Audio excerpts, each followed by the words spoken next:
স্বাগতম সবাইকে। আমি মাহমুদুল হাসান হাজী মোহাম্মদ দানেশ বিজ্ঞান ও প্রযুক্তি বিশ্ববিদ্যালয় দিনাজপুর। আজকে যে আমরা কোর্সটি শুরু করতে যাব তার টাইটেল হলো কম্পিউটার ফান্ডামেন্টাল। বিভিন্ন বিশ্ববিদ্যালয়ের বিভিন্ন ডিপার্টমেন্টে কম্পিউটার ফান্ডামেন্টাল কোর্সটি পড়ানো হয়ে থাকে। ইন্টারনেটে কম্পিউটার ফান্ডামেন্টাল বিষয়ে ভালো কোনো ভিডিও টিউটোরিয়াল না থাকায় আমার মনে হলো যে বিষয়ে আমি কিছু ভিডিও টিউটোরিয়াল তৈরি করি। আশা করি ভিডিওগুলো আপনারা দেখলে কম্পিউটার ফান্ডামেন্টাল বিষয়টি আপনাদের কাছে পরিষ্কার হয়ে যাবে এবং এই ভিডিওগুলো দেখলে আশা করি কম্পিউটার ফান্ডামেন্টাল সম্পর্কিত যাবতীয় কনফিউশন আপনাদের দূর হবে এবং কম্পিউটার ফান্ডামেন্টালটি আপনারা সহজেই বুঝতে পারবেন। এই কোর্সে কম্পিউটারের ফান্ডামেন্টাল যাবতীয় বিষয় সম্পর্কে আলোচনা করা হয় নাম্বার সিস্টেম এবং লজিক গেটের বিভিন্ন দিক সম্পর্কে।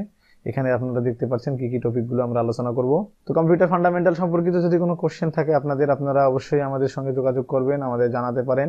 আমরা চেষ্টা করব আপনাদের সেই কোশ্চেনগুলোর অ্যান্সার দেওয়ার। এবং কম্পিউটার ফান্ডামেন্টাল কোর্সটি আনন্দের সঙ্গে শেষ করুন, ভালোভাবে কম্পিউটার ফান্ডামেন্টাল কোর্সটি উপভোগ করুন, কম্পিউটার সম্পর্কে ভালোভাবে জানুন আইটিকে, ইনফরমেশন টেকনোলজিকে। এই আশাবাদেই থাকবে আপনাদের প্রতি। দেখুন কোর্সের ভিডিও টিউটোরিয়ালগুলো। ধন্যবাদ সবাইকে।